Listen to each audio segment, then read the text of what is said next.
سے نکل نہیں پا رہا. اگر غریب بھی اپنی حیثیت کے مطابق خرچ کرنا شروع کر دینا، اللہ نے وعدہ کیا ہے کہ یہ قرضہ ہے، اللہ کے حبیب نے وعدہ فرمایا کہ کم نہیں ہوگا، تمہارا مال تمہیں پھر لوٹایا جائے گا، بڑھا کے لوٹایا جائے گا، ملٹی پلائی کر کے لوٹایا جائے گا. چاہے 1 روپے سے شروع کرو، چاہے 5 روپے سے شروع کرو، کسی غریب کی مدد، کسی دینی کام میں خرچ کرتے رہا کرو. وہ کیسے لوٹاتا ہے اب ذرا سنتے جانا. میں مختصراً 1-2 حدیثیں اور 1-2 واقعات سناتا ہوں. صحابی رسول حضرت ابو ہریرہ رضی اللہ تعالیٰ عنہ سے روایت ہے. اللہ اکبر، یہ بھی بخاری شریف کی حدیث ہے. اللہ پاک کے آخری نبی رسول ہاشمی صلی اللہ تعالیٰ علیہ وسلم نے فرمایا، ایسا کوئی دن نہیں جس میں بندے سویرا کریں اور 2 فرشتے نہ اتریں جن میں سے ایک کہتا ہے الہی سخی کو زیادہ اچھا عوض دے، اور دوسرا کہتا ہے الہی کنجوس کو برباد کر دے. یعنی آپ ذرا سوچیں، فرشتہ روز بددعا کیسے دے رہا ہے؟ کنجوس کو بربادی دے. جو نہیں خرچ کرتا اللہ کی راہ میں، جو کنجوسی کرتا، اور جو سخی ہے اس کے لیے کون دعا کر رہا ہے؟ فرشتہ دعا کر رہا ہے. آج میں اور آپ کسی عالم دین، کسی بزرگ، کسی پیر صاحب کو ڈھونڈتے ہیں نا، حضرت ذرا دعا کر دے، خاص مسئلہ ہے، دعا کر دیں. ارے تم اللہ کی راہ میں خرچ کرنا شروع کرو، صبح سویرے فرشتے دعا کریں گے تمہارے لیے، اور فرشتوں کی دعائیں حاصل ہو سکتی ہیں. اللہ کرے یہ بات سمجھ آ جائے. اللہ اکبر. نبی پاک کی ایک اور حدیث ہے، ہر شخص بروز قیامت اپنے صدقے کے سائے میں ہوگا یہاں تک کہ لوگوں کے درمیان فیصلہ فرما دیا جائے. حضرت یزید بن ابو حبیب رحمۃ اللہ تعالی علیہ سے مروی ہے کہ حضرت مرثد بن ابو عبداللہ رحمۃ اللہ تعالی علیہ اہل مصر میں وہ پہلے شخص تھے جو شام کے وقت مسجد میں جایا کرتے. راوی فرماتے میں جب بھی آپ کو مسجد میں جاتے دیکھتا، آپ کے ہاتھ میں کچھ نہ کچھ صدقے کے لیے روٹی ہوتی، پیسے ہوتے، کچھ نہ کچھ ضرور ہوتا تھا. ایک مرتبہ میں نے دیکھا کہ ہاتھ میں پیاز لیے آ رہے ہیں. آپ میں کیا ہے؟ پیاز ہے. تو میں نے کہا حضور یہ تو آپ کے کپڑوں کو بدبودار کر دے گی، آپ پیاز لے کر کیوں آئے ہیں؟ تو آپ نے کہا اے ابو حبیب کے بیٹے، میرے پاس صدقے کے لیے کچھ نہیں تھا. مجھے ایک صحابی نے حدیث بیان کی کہ اللہ پاک کے آخری نبی علیہ الصلوۃ والسلام نے فرمایا مومن کا دیا ہوا صدقہ بروز قیامت اس پر سایہ ہوگا. بس میں اسی حدیث پر عمل کرنے کے لیے پیاز لے کر آ گیا. کچھ نہ کچھ دیتا رہوں، مجھے قیامت کے دن اپنے صدقے کے سائے میں رہنا ہے. اپنی یہ عادت بناؤ میرے پیارے اسلامی بھائی، روزانہ ہے. الحمدللہ آپ کو پتہ ہے دعوت اسلامی والے بڑا پیارا سا ایک مدنی صدقہ باکس دیتے ہیں، وہ گھر میں رکھ لو. روز گھر سے نکلتے ہوئے 1 روپیہ کچھ نہ کچھ خود ڈالیں، اپنے بچوں سے ڈلوائیں. صدقہ بیماریاں دور کرتا ہے، صدقہ بلائیں دور کرتا ہے، صدقہ آفتیں دور کرتا ہے. پتہ ہے روایتوں میں آتے ہیں بلا اترتی ہے اور بندہ صدقہ کرے نا، صدقہ اسے روک لیتا ہے. اب صدقے اور بلائی میں لڑائی شروع ہو جاتی ہے، مگر بلا کو صدقہ بندے پر اترنے نہیں دیتا. اچھا پھر ہمارا کانسیپٹ بھی بڑا نرالا ہے. ہم کہتے ہیں یار مولانا صاحب نے بیان کیا تھا صدقہ کرو پیسے بڑھ جائیں گے. میں تو روز صدقہ کر رہا ہوں، پیسے بڑھتے ہی نہیں. وہی 1000 روپے کی سیل ہے، 10 گنا ملٹی پلائی ہو کر ملے گا. آج 100 روپے دوں گا تو کل ملٹی پلائی ہو کے 2000 ہونی چاہیے تھی. وہ 100 روپے بھی چلے گئے، سیل بھی اتری. تو اب پرابلم ہوتا ہے کہ ہمارا مائنڈ سیٹ مال کو ملٹی پلائی کرنے میں. اب میں آپ سے سوال کرتا ہوں، آپ 100 روپے صدقہ کریں، اس کے بدلے 1000 روپے مل جائیں، یہ اچھا؟ یا باہر روڈ پہ نکل کر آپ کا ایکسیڈنٹ ہونا تو اللہ نے وہ ایکسیڈنٹ بچا لیا، آپ کی ٹانگ ٹوٹنے والی تھی اللہ نے اس سے بچا لیا، دکان میں آگ لگنے والی تھی اللہ نے اس سے بچا لیا. اللہ بہترین فیصلہ کرنے والا ہے نا. ہے کسی کے مال میں برکت دے دی جاتی ہے، کسی سے بلائیں ڈال دی جاتی ہے. صدقہ بلائیں بھی تو ڈالتا ہے نا. ہم جو خیر سے گھوم رہے ہیں نا، مصیبتوں سے بچ رہے ہیں. اور کبھی کبھی آپ نے دیکھا ہوگا آپ کے بچہ گرتے گرتے رک جاتا ہے، آپ کسی سیڑھی سے گرتے گرتے بچ جاتے ہیں. کبھی ٹریفک پہ اچانک آپ رکتے اور گاڑی نکلتی ہے، آپ کہتے ہیں یار بچ گیا، ایسے ہی بچ گئے. یہ کوئی نیکی تھی، یہ کوئی دعا تھی، یہ اللہ کی رحمت تھی، تمہیں بچایا گیا. شکر ادا کرو. ہے یار فلاں برابر دکان میں آگ لگی، میری دکان میں کچھ نہیں ہوا. ایک صاحب خود بتا رہے اپنا واقعہ کہ میں 25 رمضان کو دعوت اسلامی کے مرکز آیا کچھ اچھی رقم لے کر، اور میں نے وہاں پر آ کر وہ عطیات دے دیے. کہتے ہیں 26 رمضان کو میری فیکٹری پر اتنی بڑی آفت آئی کہ میرے کروڑوں روپے برباد ہو سکتے تھے. اس کی میں ڈیٹیل نہیں بتاتا، لیکن 1 روپے کا مجھے نقصان نہیں. کہتے میں حیران ہو گیا، میرے دوست حیران ہیں کہ یار یہ والی پرابلم جس کی بھی فیکٹری میں ہوئی اس کے کروڑوں برباد ہوئے، تیرے کیسے بچ گئے؟ کہتے میرے ایمان ہے، میں نے 25 تاریخ کو جا کر اللہ کی راہ میں خرچ کیا، اللہ نے اگلے دن میرے اوپر سے وہ آفت ڈال دی. یہ آنکھوں سے دیکھتا ہے بندہ. کہ ہم اللہ کی راہ میں خرچ کرتے رہا کریں. سبحان اللہ. اب آئیے میرے پیارے اسلامی بھائیوں ایک اور واقعہ سناتا ہوں, مزید ایمان جو ہے وہ تازہ ہو جائے کہ بزرگان دین کیسا اپنے دل کے اندر جو ہے وہ یقین رکھتے تھے اور کس طرح اللہ کی راہ میں خرچ کرتے تھے. اپنے دور کے ابدال ابو جعفر بن خطاب رحمۃ اللہ تعالی فرماتے ہیں, میرے دروازے پہ ایک سائل نے صدا لگائی. ایک غریب آیا, اس نے پیسے مانگا. میں نے زوجہ سے پوچھا کچھ ہے تمہارے پاس؟ جواب ملا 4 انڈے ہیں. تو میں نے کہا مانگنے والے کو دے دوں. اس نے 4 انڈے اس سوالی کو دے دیے. سائل انڈوں کی خیرات لے کر چلا گیا. اب کیا ہوا, تھوڑی دیر گزری تھی کہ ان کے دوست نے ٹوکری بھیجی. تو گھر والوں سے پوچھا اس کو کل کتنے انڈے ہیں؟ کہا 30. کہ تم نے تو فقیر کو 4 انڈے دیے تھے, یہ 30 کس حساب سے آئے؟ یقین دیکھیں کہ 1 کے 10 کا وعدہ ہے, ہم نے دیے 4 ہیں اللہ کی راہ میں, 30 کیسے آئے؟ تو کہتی ہے 30 انڈے پورے ہیں, 10 انڈے ٹوٹے ہوئے ہیں. تو حضرت علامہ یافعی یمنی کہتے ہیں کہ یہ تو بتاؤ کہ تم نے جو دیے تھے اس میں کیا پوزیشن تھی؟ تو کہا حضور مسئلہ یہ ہے کہ میں نے جو 4 انڈے دیے تھے وہ 3 پورے تھے, 1 ٹوٹا ہوا تھا. تو 1 ٹوٹے ہوئے کے بدلے 10 ٹوٹے ہوئے آئے ہیں, اور 3 سالم دیے تو اس کے بدلے 30 آئے. ہاں جیسا دو گے نا, پھٹے ہوئے کپڑے دینے صدقے میں, بچا ہوا کھانا دینا ہے, موزے میں سوراخ ہو گیا تو فقیر یاد آیا ہے, گھر کی ماسی کا بھی یاد آئی کہ کھانا بچ گیا اب پھینکے گا تو چلو اس کو کھلا دو.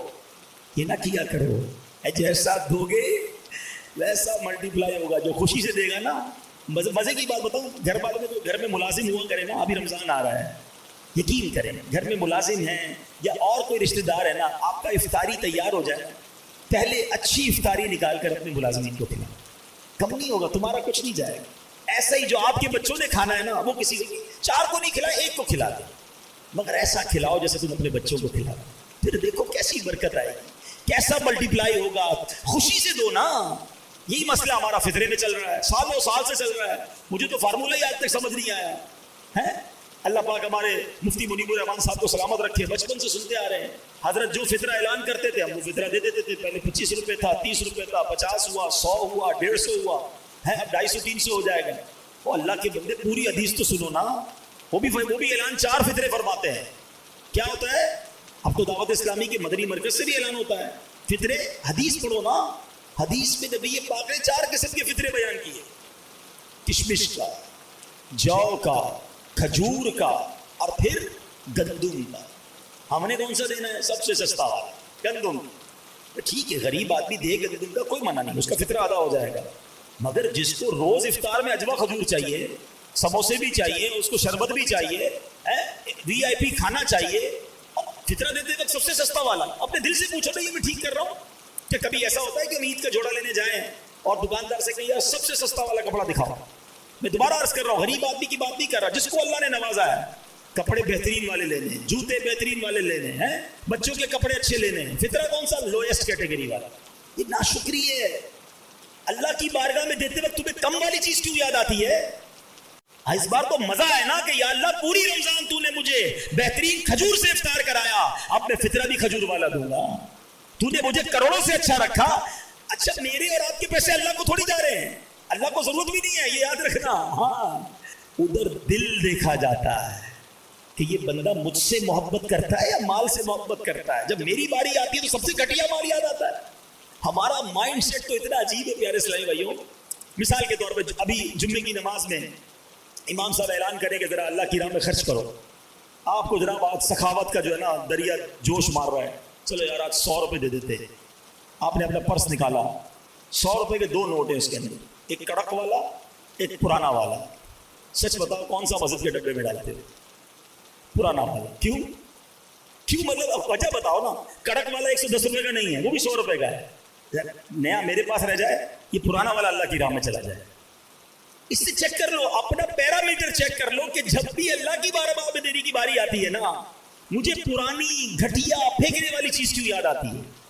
کھانا بچ گیا تو اللہ کے نام پہ یاد آئے گا, ارے بھائی اچھا کھانا بھی کھلا دو نا. کپڑے پرانے ہو گئے تب کوئی فقیر یاد آئے گا. اللہ کی راہ میں خوشی سے دو. 4 پارے کی پہلی آیت ہے, لن تنالوا البر حتى تنفقوا مما تحبون. اللہ فرماتا ہے تم اس وقت تک بھلائی تک نہیں پہنچ سکتے جب تک اپنی پیاری چیز اللہ کی راہ میں خرچ نہ کرو. اچھا جب صحابہ نے یہ آیت سنی نا, کوئی آتا کہتا حضور یہ باغ ہے نا, میری ساری پراپرٹی میں یہ باغ مجھے بڑا پسند ہے, یہ اللہ کی راہ میں دیتا ہوں. حضور میرے سارے مال میں یہ گھوڑا مجھے بڑا پسند ہے, میں یہ اللہ کی راہ میں دیتا ہوں. جو بیسٹ پسند تھا نا وہ دیا کرتے. ہمیں جو پسند نہیں ہے وہ اللہ کی راہ میں بانٹنا ہے. کتنا فرق ہے. کیسے ہوگا مجھے بتاؤ نا, مسئلہ حل کیسے ہوگا؟ خوشی کے ساتھ بیسٹ اللہ کی راہ میں دو, دل سے دو. اچھا بعض اوقات ہوتے کچھ لوگ کیا کہتے ہیں, یار جو مجھے پسند ہے نا وہ ایک ہی ہے, میرے پاس وہ چیز ایک ہی ہے, وہ دے دوں گا تو چلی جائے گی. تمہارے پاس ایک ہے نا, میرے اللہ کے پاس ایک تھوڑی ہے. تم دو, اللہ تمہیں اس سے اچھی عطا فرما دے گا نا. تو صحابہ کرام تو ایسے تھے کہ بہترین چیز خرچ کرتے تھے. ہم کیا کرتے ہیں, بلکہ ہمارا تو ایسا عجیب مائنڈ سیٹ ہے. کسی کے 4 بچے ہوں نا, ایک بچہ بڑا ہوشیار, سبق پورا یاد کرتا ہے, اس کو ڈاکٹر بنائیں گے. دوسرا بچہ گھر کے کھلونے بھی خود ٹھیک کر لیتا ہے, بڑا دماغ ٹیکنیکل ہے, اس کو انجینئر بنائیں گے. تیسرا بچہ حساب کتاب میں بڑا تیز ہے, اس کو اکاؤنٹنٹ بنائیں گے. چوتھا بچہ بہت شرارتی, کچھ بھی یاد نہیں کرتا, بلکہ زبان بھی اس کی توتلی ہے, صحیح بات بھی سمجھتا نہیں ہے, اس کو مدرسے میں ڈال دیتے. یار آپ سوچو یار یہ کیا ہو رہا ہے. یعنی ہمارے گھر میں جو بچہ ہمارے کام کا نہیں وہ اللہ کی راہ میں دینا ہے. یہ بہت بڑی عجیب بات ہے. سچ بتاؤں, گھر کا بہترین بچہ عالم دین بناؤ. ہاں ایسا بچہ جو ذہین ہو نا, یار اس کو مفتی بناؤں گا, یہ پوری دنیا میں جا کے دین کا ڈنکا بجائے. ہم کہتے ہیں ہمارے علماء آؤٹ ڈیٹڈ ہیں, ہمارے علماء اس طرح بات نہیں کرتے جس طرح لوگوں کو بات کرنی چاہیے. اور علماء بنانے کے لیے بچے کون سے دے رہے ہو؟ دونوں اپنے خاندان کا بہترین بچہ کہ جو عالم بن کر پوری دنیا میں دین کا ڈنکا بجائے, تب مزہ آئے گا نا. آپ را مٹیریل کون سا دیتے ہو مدرسے میں؟ یہ عجب ذہن بن گیا. تو میرے پیارے اسلامی بھائیوں, جب رب کی بارگاہ میں دینے کی باری آئے, خوش دلی کے ساتھ, مزے کے ساتھ, بہترین دو. وہ دل دیکھتا ہے کہ یہ میرا بندہ مجھ سے پیار کرتا ہے یا مال سے پیار کرتا ہے. انڈے دیے تھے نا, جو پورے انڈے تھے اس کے بدلے پورے آئے, جو ٹوٹے تھے اس کے بدلے ٹوٹے انڈے آئے. آئیے میرے پیارے اسلامی بھائیوں, اب بیان ختم کرنے سے پہلے ایک اور پرابلم بھی ہے جو مال دیتے وقت, صدقہ دیتے وقت ہم گڑبڑ کر جاتے ہیں. اللہ کے پیارے حبیب صلی اللہ تعالی علیہ وسلم نے خود اس کے بارے میں ہماری رہنمائی فرمائی ہے. یہ حدیث پاک سن لیں کہ ایک مرتبہ ایک شخص بارگاہ رسالت میں حاضر ہوا, عرض کی کہ حضور قیامت کے دن کون سی چیز نجات دلائے گی؟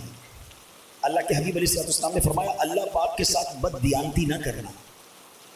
اس نے کہا حضور اللہ پاک کے ساتھ بندہ کیسے بددیانتی کر سکتا ہے؟ اللہ یعنی ہمارے عام سی زبان میں اللہ سے بےمانی کیسے ہو سکتی ہے, اللہ سے بددیانتی کیسے ہو سکتی ہے؟ تو پیارے علیہ السلام نے فرمایا کہ تم اللہ پاک اور اس کے رسول کی فرما برداری والا کام غیر اللہ کو راضی کرنے کے لیے کرو, یہ ہے بددیانتی. پس ریاکاری سے بچتے رہو کیونکہ ریاکاری شرک اصغر ہے, اور قیامت کے دن ریاکار کو 4 ناموں سے پکارا جائے گا. اے بدکار, اے دھوکے باز, اے کافر, اے نقصان اٹھانے والے, تیرا عمل خراب ہوا, تیرا اجر برباد ہوا, آج تیرے لیے کوئی حصہ نہیں. اے دھوکہ دینے کی کوشش کرنے والے, اپنا ثواب اس کے پاس تلاش کر جس کے لیے عمل کیا کرتا ہے. یہ بڑا مسئلہ ہے. اول تو نیکی ہوتی نہیں, نیکی ہو جائے تو چھپتی نہیں, بے چینی شروع ہو جاتی ہے. پتہ تو چلے نا ماں بدولت نے اتنے پیسے دیے, ذرا امام صاحب نام لے کے اعلان کرے نا. تو پہلے زمانے میں کیا ہوتا تھا کہ بھائی وہ اخبار میں تصویر کھنچواتے تھے, بڑا مشکل ہوتا تھا, بڑے بڑے لوگوں کی آتی تھی. اب تو ہر بندے کے اپنا اخبار ہے. پہلے کہتے نیکی کر دریا میں ڈال, اب نیکی کر سوشل میڈیا پہ ڈال. ہر چیز ویڈیو بنانی ہے, ہر چیز کی تصویر بنانی, ہر چیز لوگوں کو بتانی کہ اتنا صدقہ دیا, اتنا خیرات دیا. وہ ابھی رمضان آئے گا, پہلے بھی ہوا تھا کہ راشن کا 1 بورا ہوتا تھا, وہ غریب کو 1 بورا 5 بندے مل کے دے رہے, سب سیلفی بنا رہے, دیکھو اس غریب کی ہم نے مدد کی. اس کے دل پر کیا گزرتی ہوگی؟ نہ کرو ایسا. احسان نہیں جتانا ہے. میں نے شروع میں بتایا میرا اور آپ کا جو ہے ہی کچھ نہیں, تو احسان کس بات کا جتانا؟ تو یہ ریاکاری جو ہے یہ بڑا خطرناک وار ہے شیطان کا. اور صرف یہ صدقہ خیرات میں ہی, نماز والے کو بھی ریاکاری آتی. میں تہجد پڑھتا ہوں, میں تو 5 ٹائم نماز با جماعت پڑھتا ہوں, کیوں بتانا ہے بھائی لوگوں کو؟ تہجد تو اکیلے میں پڑھی جاتی ہے, آپ دنیا کو بتا رہے ہیں, ٹھیک ہے نا. ایسی ہر روزے دار رجب شعبان رمضان کے میں روزے رکھتا ہوں. کس نے پوچھا آپ سے بھائی؟ روزہ تو ہے ہی ایسی عبادت جب تک بتائے نہ پتہ نہیں چلتی, مگر ہمیں پیٹ میں درد شروع ہو جاتا ہے, میں نے روزہ رکھا ہے, سامنے والے کو کیوں نہیں پتا؟ چیک کرو اپنا دل. حدیث پاک میں نبی پاک نے جملہ چھوٹا نہیں فرمایا, اللہ سے بددیانتی ہے یہ, اللہ کے ساتھ بے ایمانی ہو گئی نا. یہ عبادت اللہ کی کر رہے ہیں, دکھا دوسروں کو رہے ہیں, اور دوسروں کو دکھانے کے لیے کر رہے ہیں. تو یہ نہ کریں, کہیں ایسا نہ ہو سارا سفر بیکار ہو جائے. تو اللہ کی راہ میں اس بار خرچ کرے, دل کھول کر کرے, پورا رمضان عبادت کرے, مگر ریاکاری سے بچے. اچھا